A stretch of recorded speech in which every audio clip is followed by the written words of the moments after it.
Welcome to Marvel Champions Podcast, a podcast about Marvel Champions, the card game. I am your host, Scott, and with me as always, my co-host, Ryan. Now, we're here to talk about four special people to my heart. Do you have four special people in your life, Ryan? I have only four, and they have some interesting names. Now, please don't make fun of them or judge them, but they go by the names of famine, pestilence, war, and death. That sounds like a fun quartet of friends that you got there, Ryan. Yeah, well, thank you. Now, Scott, you've seen the show Supernatural, right? Yeah, it's a pretty good show. Do you remember in one of the episodes when they first, I guess spoiler alert, but it's well past its prime. Do you remember the episode where a particular scene where it shows off death and has like a song and he's like walking to it? Do you remember that? Vaguely. I mean, I watched that show, I think in the early aughts. It's been a while. It's been like a decade. It's been a while. It's a really good scene where he's like walking and it plays. It almost has like bells in the music or something along those lines. Okay. And it's pretty good. It's a pretty cool like introduction to death. Death. It's not like that in the card game here. There's no music that comes in the box. Oh man. Yeah, all right, Ryan. That would be pretty cool. Yeah, that would be cool. This is the multi-villain scenario for the Age of Apocalypse box. We're going to get into it and talk about, does this kind of fix all those previous iterations? Does it improve? Does it fall short? I'm excited to hear your thoughts on it, Ryan. Well, let me tell you my thoughts by asking you a question. Oh, perfect. What would you consider to be one of the biggest flaws of the multi-villain scenarios thus far, not including Four Horsemen? The broadest thing to me with a multi-villain is I feel that they're susceptible to being gamed by the players. There's either some mechanism in there that you can figure out how to slow play, or you can figure out how you can focus on one individual villain that is the worst part or makes other things worse. And so if you can take that one out or stop that one in some way, you can usually make the scenario seem easier. I don't know if it does become easier or if it's just like a mental thing. There's like that focused one that you need to make sure you take out quickly or first. And I guess that's probably sometimes changes depending on who you're playing with. Yeah. So I have another question for you, Ryan. Okay. So I didn't realize this was a podcast. So we have four villains. Each of them has a forced response to do bad things. See. In previous multi-villains, they had similar things, right? Do you feel like this scenario kind of fixed that mechanism or that design feature that they have? The design feature meaning like each one has a unique ability? So I guess I'll have to kind of talk about it a little bit. So these feel very reminiscent of the Wrecking Crew bad things that happen on their side schemes. Uh-huh. But you could kind of slow play those / prevent those, right? Yeah. And so there was cases where you didn't have to deal with them. And then for the Sinister Six scenario, that one, if you could prevent damage from being done, they didn't actually do their thing, right? So just get your thoughts on the forced response of these, regardless of whether they did damage or there was some other external trigger. I guess, what was your thoughts on the forced response for each of these? Great question. I guess if I understand it. They each have a forced response. War is all about getting rid of upgrades and supports. Famine's all about discarding your cards from the top of your deck. Pestilence is all about blanking your text box, which I thought was a kind of a newer one, and I liked the idea of it. And it did end up becoming quite frustrating at times. And then Death was all about dealing damage to all your characters, so that wasn't always great. And they all activate after they attack, so not when they thwart, or sorry, when they scheme. The way I felt like they activated a lot of the times is through the encounter cards making it happen, whether it's the side schemes or the treacheries. Yeah, I felt like you were trying to like game them, be like, okay, let's do this to this one because sequentially he's gonna go, and then this one's gonna go, and then this one's gonna go, so we can try and game them. And then those encounter cards, which we'll get to, kind of threw a wrench in that whole plan. Yeah, I think some of the biggest, what's the right word, culprits, it was kind of frustrating on several times, was the 4 treacheries, the Horsemen of, and names one of them, and they heal, they get a tough status card, and then they activate against you. Those were pretty rough. Yeah. Now, looking at their encounter set, they don't have a ton of cards. Nope. We'll talk about them. But before we get to those, so out of those 4, which one of the forced responses do you feel like was the worst? And then which one do you feel like you as a player wanted to prioritize? Or is it situational based off of hero selection? I think, obviously, heroes play a role into it, but I think most of the time the ones that, in our games, that we focused on was Pestilence, the blinking text box, and War, the getting rid of upgrades and support.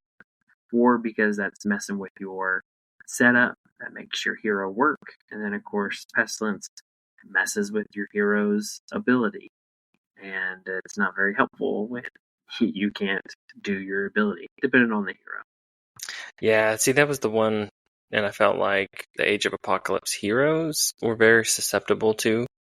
Yes. Because pretty much like everything they are about functions on the text on their card. So those being blanked were not fun to deal with. And then you're right. I was overall okay with Famine, with discarding cards, though it did stink because you deck out sooner. In some cases, it really wasn't that bad. Death was okay if you didn't run a bunch of allies. If you ran a bunch of allies, he kind of like pinged everybody dead real quick. And War just kind of stunk because you would like discard. That's the discard one, right? No, War's that one. I'm thinking of Famine.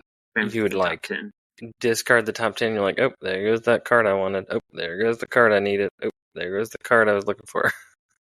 Yeah. That one was awful. Unless you're running like a White Fox digging deep, then sometimes it's not that bad. That's true. I guess you could play a domino deck. Let's see, Ryan. I don't think we really need to go into a lot of their stats. 2 of them are more schemers, 2 of them are more attackers. They're pretty straightforward. Yeah, not too bad.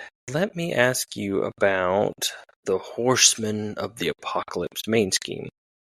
How did you feel about it, the force response on it? So every time the villain activates, it moves. The counter to the active villain moves. I felt that the counter moved often, and it never really stuck on someone. Even if you say stun and confuse them, there was enough encounter cards that allowed it to also move it, so it never stayed on the same one for long. Yeah, I felt like that was, I think I talked about earlier with the Sinister Six, that one, you could kind of game it a little bit to where it wasn't moving, and that was one of the, like, downside to that one, or like the dissatisfier that I had for the Sinister Six. I love the Sinister Six scenario, except for that's probably like the biggest thing for me is you can prevent it from moving. And if I've got all these villains, I want to see them all attacking or activating, or not just stuck on one of them. And then the other thing is, I feel like as maybe a newer player or somebody who may not be focusing on keywords in the text, so their force responses are only when they attack, but the Horsemen of the Apocalypse response is anytime they activate. So Correct. you do have to kind of be aware of that. I felt like there was a few times when we would get all those encounter cards, those treacheries that would make multiple villains activate this, or a boost that would do it. You'd be like, okay, that one activated, so I got to move it here. Then he activated, I got to move it here. Oh, and then this one activated, so then he goes, and yeah, they were moving pretty quick. Kind of like you're getting ganged up on. You're one that punches you, then the next one, then the next one. And sometimes if you get those bad turns where you've got several encounter cards, it can be a rough turn with them. That was one of the things in one of our later plays with this scenario is, like, I didn't feel it the first time we played it, was that ganging up as much. But, man, it was, I felt it. And I liked it, like, as a player and playing the game, like, it really challenged you, right? If that's what you want to call it. Yeah, well, sure. All right. One person's challenge is another one's frustration. Right. So this one was also unique where each of them has their own side scheme. I guess it's not unique because the Wrecking Crew does. But the uniqueness of this one that I liked is part of the setup was you deal yourself one randomly for each player. And I thought that was a cool little thing to put out and how they did that. What did you think about those side schemes, having to deal with them? I think overall as side schemes they made sense, and I think they're good cards to have in the deck. I think they all have different icons, and so I do feel that some of them are lesser than others. Because I do not equate the hazard icon, which is the draw an extra encounter card, right? Yes. And the acceleration icon as equal. Sure. And I want to say, in some of our subsequent plays of this one, there was one of these where we just had to leave it out. We couldn't deal with it, or I think it was the Spectre of Death, the Amplify. Yeah, and I think maybe a Time of Famine we left out. Possibly, yeah. Yeah. That was a rough game because I think we were both not. We didn't have thwart in situations thwart, which I think made that scenario tougher. Yeah. Well, so that leads me right into my next question, Ryan. So this is one of the first ones for this Age of Apocalypse where we're seeing more of a static threat threshold and less of a dynamic per player. What do you think that does to like a solo versus a multiplayer game? I have not played this one solo, but I don't have a desire to. And I guess, as we were talking, I guess in a way it scales in the way that you have to deal with more of them. So it almost does scale in that way, right? So, like if we have two players, I'm having to deal with one that has 6 and another one that has 6. Instead of one that has 12. Oh, okay, I see what you're saying. So, yeah, I guess in the beginning that's true, but once you get past that, when you get a new one out, it's going to be 6 in a solo. Sure. Like as an encounter card. Right. If it comes out, that's rough. Yeah, because I mean, if you get, let's say, Plague and Pestilence, so you got the Crisis icon. Now you can't thwart until you get rid of that, and that's 6, and that's a decent amount of thwart. So if you're not prepped to have a thwart turn, that could be pretty damaging. Yeah, it's true. You definitely have to have a hero that's a little more rounded versus these villains. Yeah, I feel like. No, I agree. There's definitely potential for a lot of thwart. And we kind of glossed over the main scheme, but it's got a threshold of 12 per player, and I felt like that was a good spot. It crept on us a couple times, but it wasn't like unmanageable. Yeah, and it crept on us because We we couldn't weren't thwart. in a good thwarting situation, like for us as heroes. Yeah, But like when we ran through the campaign, we handled it. sure. And I'm planning on talking about it more towards the end, but I do think heroes really make a difference on which one you choose and what they're capable of doing. Sure. Because as far as I know, none of the villains have a steady type card of any sort. They've got tough, that's it, but there's no steady or stalwart, so they're very status card susceptible. Yeah. So like a Miles Morales would probably be pretty devastating on these people. Right. Well, maybe we'll transition right into that for a second. Talk less of cards and more on strategy, I guess. That's one susceptibility that I found that you can kind of game on these. Because a lot of the hero cards that say do X to the villain, you get to choose. So you can, if you've got somebody that's a very stun and confuse heavy hero, you can spread those and not waste them. Yeah. Which is nice. And you can kind of plan your turn. It's like, okay, this one's going to activate against me. This one's going to activate against you. So I'm going to put this stun here and this stun here. And we're going to have two negated activations to deal with. Yeah, that is nice. Well, technically not, because they would activate, but then you're still being able to use and put down more stuns and confuses than you normally would with like a single villain. Okay, yeah.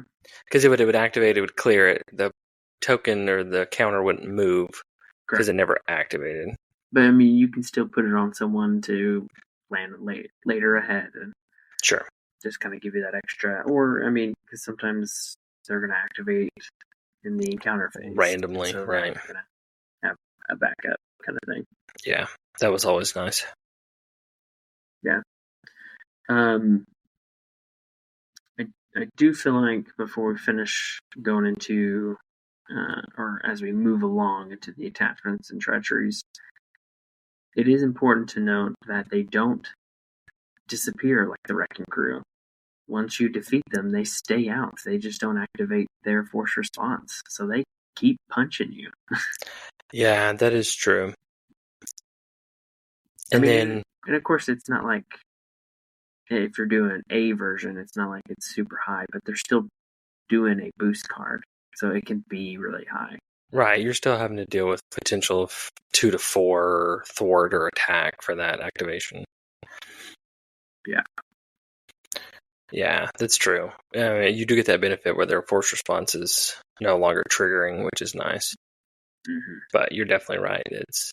It plays a little bit more of the Avengers Tower scenario in that way. Yeah.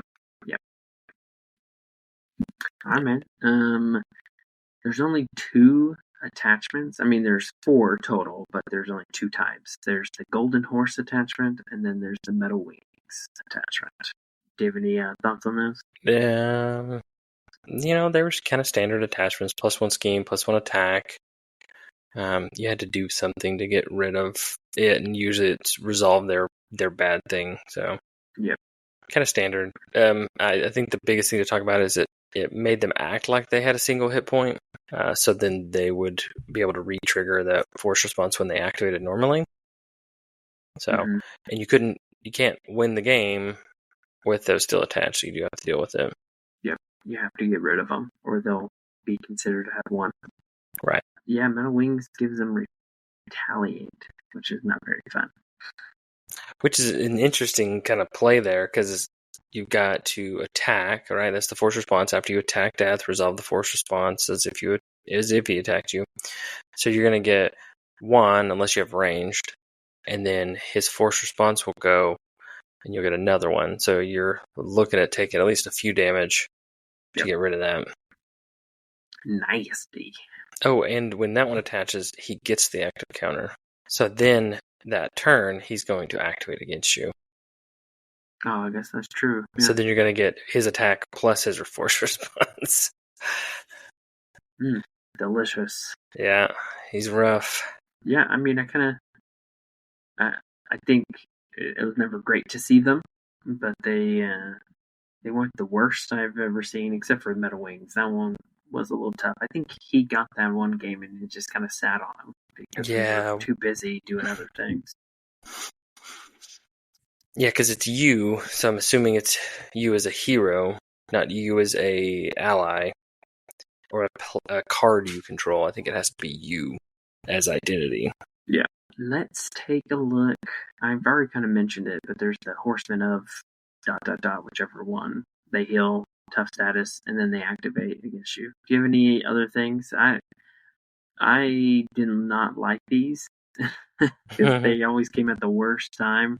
We'd kill one and be like, "Oh, good, finally we got it," and then, "Oh, heal 2, by the way," and then a tough status, and now they're attacking you with the thing that you didn't want to do anyways. Thanks. From a design perspective, I like them because it wasn't like a lot, but it was enough to where it made their force responses now come back into play and having to deal with, which was an interesting thing. And then one of the points I was going to try and make sure I made was the toughs didn't really come into play that much in our first playthrough because we had a character that had piercing. Mm-hmm. But then when we played through in subsequent plays, you really notice those toughs. And if you can't deal with them with, ping damage or piercing, those really played into us in that one game with Iceman. Yeah, because we were playing in that one game. It was Miss Marvel and Iceman. I should have been Justice, but I was not, and I didn't have any piercing or status. Well, I think I did have status, but I never was able to pull it off because I was always sorting. It was that one in particular was a very rough game comparative to our first one we ever did, which was the campaign where we ran with Bishop and Magic. It was two different experiences. They did. The characters we were made the scenario feel a lot different. Yeah, and I think that's probably going to be true overall. Is depending on the heroes that you run through it, it's gonna be rough. Yep. Or not too bad. So talking about being rough, Ryan, how about them Rough Riders? Rough Riders. Rough Riders. Oh, I hated it. I hated this character. It was rough. And there's 3 of them, and I felt like we kept getting it at the worst times. Ugh. Yeah, it just, bad thing happened. Oh, by the way, bad thing happened again. Yeah. Man, it was, honestly, every single card they had, it was just kind of like, oh, goodness, why did we get this one? Well, we glossed over the Horsemen ofs, but each of them has a boost. So if you get it, there's after that activation, then they activate against you.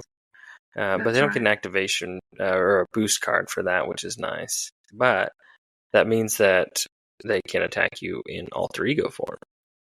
That is very true, and I think that almost killed me on one of our games. Yeah. Yeah, there's that false sense of security of flipping down and being safe. Yeah. Yep, absolutely. Yeah, this one's a very punishing scenario. It's if you don't have a way to counter some of these activations, it's punishing. Yeah, negating and prepping for them is key. So that leads me to my next question, Ryan. As a player of the game, I'd say you're a pretty skilled player of the game. What would be some of your strategies for planning a game against the Four Horsemen? What would be some of the key things you're trying to accomplish? It's a great question. Are we just talking about like a 2-player game? Sure. Yeah, or in general. Just looking over the cards and playing it a few times.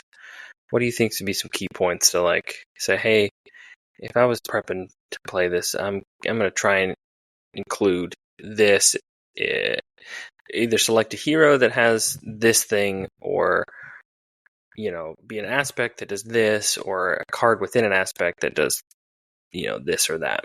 I would say I would prep for a way to remove threat fairly consistently. One of the ways to really lessen their impact is to be able to let them scheme rather than attack, because the attack is going to activate their force response. So if you can thwart consistently and be able to flip down fairly regularly, it's going to help delay some of these bad things happening to you. And of course, when you get those side schemes out, you can get rid of them. Some of them may not. You may want to leave out because you don't want to activate the bad stuff, but there's going to be a crisis or the hazard that's not going to be great. Right. So I think that's a strategy that I've learned from having like two sides of the coin. One having a very thwart focused hero and another one having not thwart focus, and just seeing how difficult the scenario changed. Okay.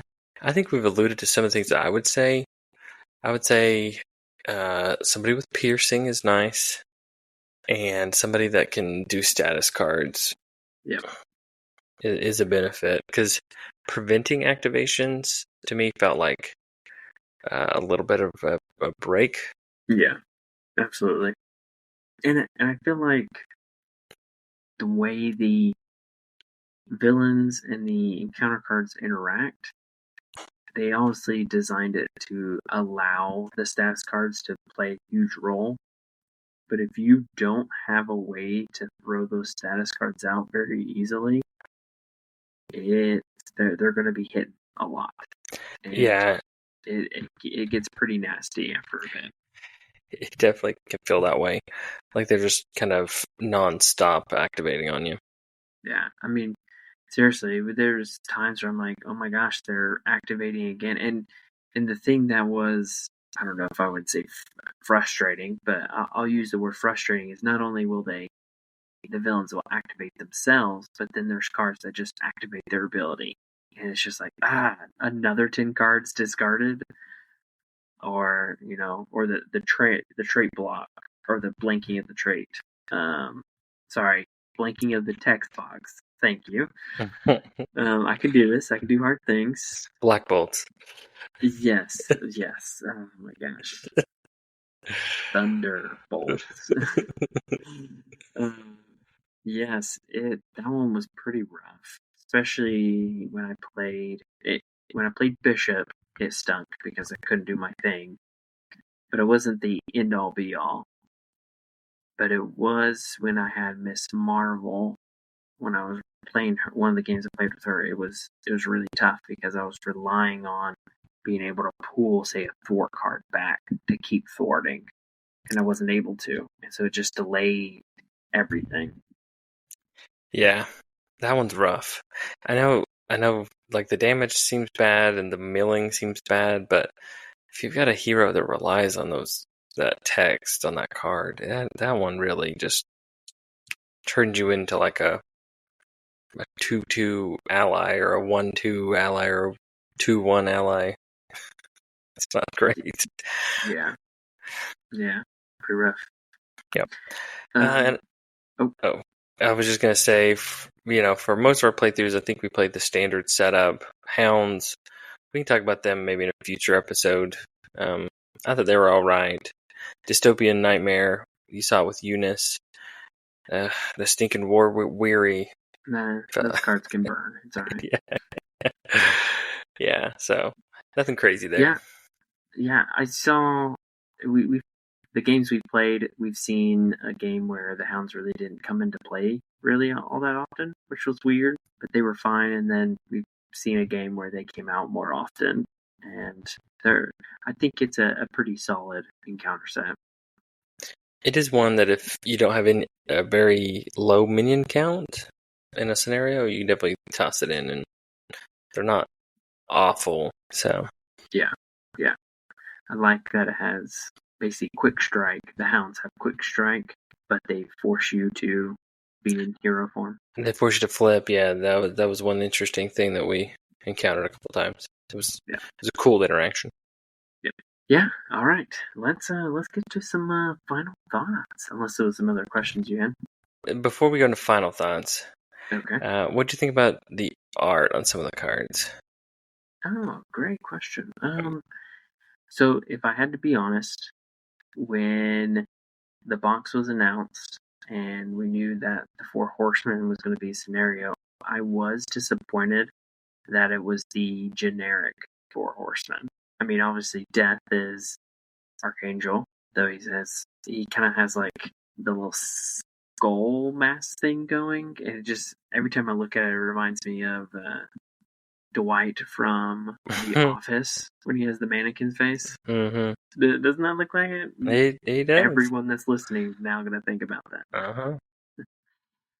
I wish there was a way they could have done more of like the iconic characters as the Horsemen, but I see why they're the generic ones. Sure. The two that stick out to me is the like Iceman and Death interaction on a couple of the cards. So Death's side scheme and Death's treachery. So the Horseman of Death is like Death floating over Iceman. Yeah. Poor Iceman getting picked on. Bobby. Robert. Yeah, I like the specter of death, him kind of that shadow and looking up at him and stuff. Yeah, that's cool. I like the art. I like the beast getting all withered away from famine. Skin and bones. It is a kind of a cool little thing. His pants are like 4 sizes too big. Yeah. Yeah. Oh, art overall I thought was good. Metal Wings, that's cool. Yeah. Cool card. And it looks like a lot of these are commissioned, so kudos to the artist. Same artist, it looks like. So he kind of had his vision and was able to match them all up. Yeah. I think they're all commissioned, to be honest. So look, everything I've clicked through, so yeah. I think it was all done by Andrea. And Laura. Yeah. So, kudos to them. Good job. They work together. Yep. Yeah, I think overall the look of it is pretty good. I agree. All right, Ryan. Is this the multi-villain scenario we were looking for to redeem the multi-villain scenarios? Is this the best? Is this the worst? I will have to say that it is not my favorite. Oh, hot day. Okay. It is not my favorite. I think for me, I don't know. I didn't like all the activations. It was very, and again, I think it changes depending on the hero, but constant activation of these abilities and them just attacking it started to get annoying, to be honest. Okay, so just kind of too much. Almost a little bit of like the saber-tooth slog.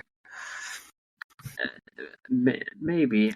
I know it's not the same thing, but just the annoyance of that, it has a similar kind of vibe. Yeah, it almost in some ways felt like Ronin, where he just kept activating, and you're just like, oh my gosh, except for, Ronin would activate for high numbers, but they would just activate for lower, but then they have their ability that comes behind it. Right. And so, I mean, if you look at their cards, their side schemes activate their abilities. Their attachment activate their abilities.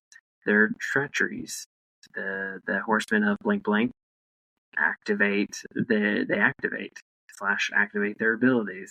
Rough Riders activate their abilities. Everything is activating their abilities. And I get that that's the scenario, but it would have been nice to have a break once in a while. Right. Especially when you drew multiple encounter cards. Like if we had 3 or 4, we're getting like 2 of these and they're activating consistently. Like I'm pretty sure they did a cycle on us, like they all activated on us, Right. and that's devastating as a player. It's true. The only one that would be completely negated the second time around is if you activate Pestilence twice. Because you can only blank your text box out once. But yes. War, you're going to discard multiple cards. Famine, discard multiple cards.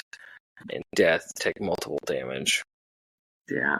And it kind of just got too much. Okay. And I was just kind of like, that's the way I felt. Just kind of a long sigh of it. Okay. I will agree that definitely feels that it was brutal at times. It could be very like rough luck of the encounter cards, and there's a few things positives that I will say. I do like that they fixed where you can't game their forced responses as easy, so they were activating. But then your point that did it feel too much. And then I do like where they fixed the movement of the counter to see more of the villains and a variety of them activating. Yeah. To me, those are two positives. I feel like they fixed previous multi-villain scenarios. Yeah. I would agree. I did like that they moved, that the counter moved fairly consistent. And I do like that there is a way around their force response by allowing them to scheme. I just hate that there's so many cards that basically just undoes that strategy by the way, we're just going to activate anyways your those abilities.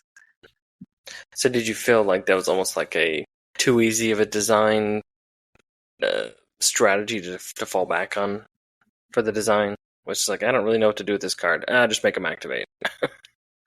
Well, I mean, I'm not gonna guess on what their plan was and how they designed it. I mean, all the cards make sense. I think there could have been some other room to change things up a little bit. All right. Like, did you need all the cards to have something about activating their abilities?